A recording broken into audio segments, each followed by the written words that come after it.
Daily Broadside, day 568. Yesterday was a beautiful day. It was like 80 degrees outside, and the wonderful, wonderful weather we had was just magnificent. It was wonderful, actually. So I'm sitting outside on my patio, as I'm prone to do, and I was drinking beer. And I called my neighbor, and he answers the phone. I was like, "What are you doing?" He's like, "Messing with this damn pony." And he's got a pony. It's just like a little 17-year-old pony, and its name is Pony. That's what his kids named it. So Pony the pony.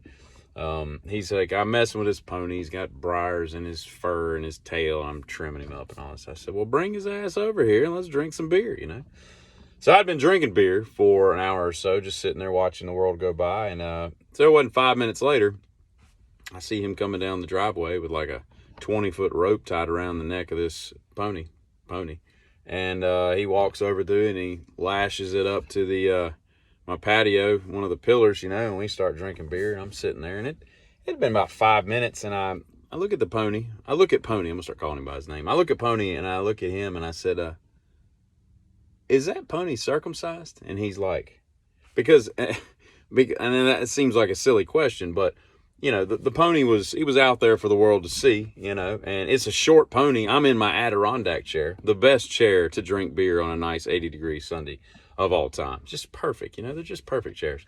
And so I'm sitting there, and I'm kind of eye level with the protuberance, and it looked a little too human to be pony. You know what I'm saying? You know what I mean?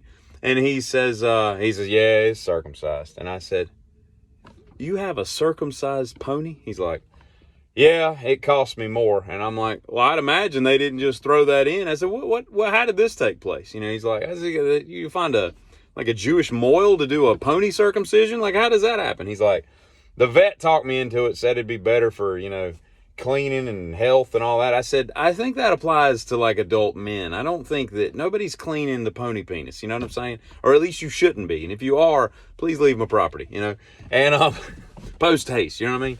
And so we talked about this for a while. And believe me, I'd only had like 2 or 3 beers. I mean, this all happened as it happened. I wasn't just, making this up. But it was the weirdest thing. And so then it just became a thing. It's like, man, a thing, ponies thing. And it was interesting. So I say that to say this. I don't know if you know anybody that lives near a person who has a pony with a circumcised wang bar, but I do. You know what I mean? I don't know if you've ever heard Fergie, Roseanne. Hell, I didn't even like Kirk Hammett and James Hetfield's version of it. Who else? There were several. Who were the bad ones over the years? Steven Tyler was really horrific. These people that sing the national anthem there for sports gigs. Everybody's, and they were horrendous, I think Christina Aguilera did a really bad version once. There've been many, and again, we've talked about it. It's a very difficult song to sing, even if you got a good set of pipes, but, Flavor Flav did it, I guess last night, I don't know, at like a Bucks game or something. And, I gotta tell you, man, I ain't mad at him. I ain't mad at him at all, because he seemed to be, very sincerely trying to do it. He worked within the confines of his own vocal range, which is not great. I mean, he is not a singer. He's just a dude that wears a clock that says Flavor Flav. He's a hype man. He's a hype man. Okay, he's not a singer. But I got to tell you, I like the gumption that whoever picked that guy to come out and sing. I like the cut of his jib. You know what I mean? Somebody in the Bucks organization, I think it was the Bucks, he's like, "I tell you, I booked Flavor Flav." And everybody at the board meeting's like, "You what?" The entertainment marketing group, But I gotta tell you, I think it was a good job. I'm impressed, and nobody was more surprised than me. When he came out there and did all that. So I'll give him that. But you know who I hate on TikTok more than just about anybody? That's people these couples, married, boyfriend, girlfriend, whatever they are, and they just so clearly like make up all these fake skits. I'll give you a dumb example, and I didn't see this, but this is kind of the realm that we're talking about. Guy's got his phone out, and he's placed like a big bowl of pudding, like tapioca pudding, maybe butterscotch. Butterscotch pudding's pretty good. Butterscotch pudding is an underrated pudding as puddings go. Tapioca, I don't like all those little morsels of crap in there, but the flavor's not bad. It's just the texture. It's like you're eating boba pudding. But anyway, I digress. He's got this big bucket of pudding over the kitchen door, you know, that leads out to the garage. And then he's over there on his phone. He's like, all right, she's coming home. She'll be home any minute. Okay, all right, watch this. All right, here she comes. Now, he's clearly hiding on the other side of an island in like a 15 by 13 kitchen. And the dumb woman, you know, they've obviously come to this agreement like, look, we're going to have to clean up a lot of pudding, but this will get us so many views and likes. It's going to be hilarious, you know. Pudding, how hard could it be to clean up, right?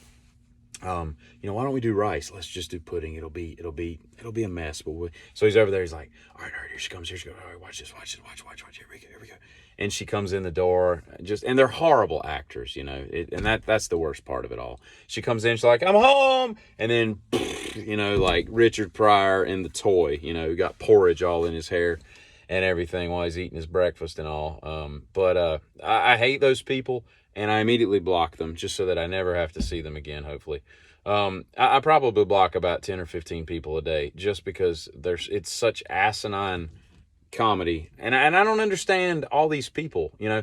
You know, you obviously have the people in the comments that are like, scripted. And you're like, really? Tell us more, you know. You really dove deep on that one. But it's more the people that just, LOL, rolling on the floor laughing. And I'm like, why? I could watch that a million times and dissect it, and there would never be anything that would make me even, you know, like part of my face start to go up in the event that I might want to smile, because none of it's just so insipid. It's stupid. I don't understand. Like, are people that dumb that their sense of humors are so dulled and ignorant that that's what gets them off humorously in the realm of humor, I should say? I don't get it. And I encourage everybody to block those people. And there are always these people that have, you know, 712,000 people. And there's 712,000 people that find this funny. I could put that damn pony, circumcised donkey pony on, you know, TikTok, and I'd probably get banned. But that would be funnier than pudding on your head. You know what I mean? Oh, you could probably get some VO5 hot oil treatment to get all that pudding out of your hair. Hey, giddy.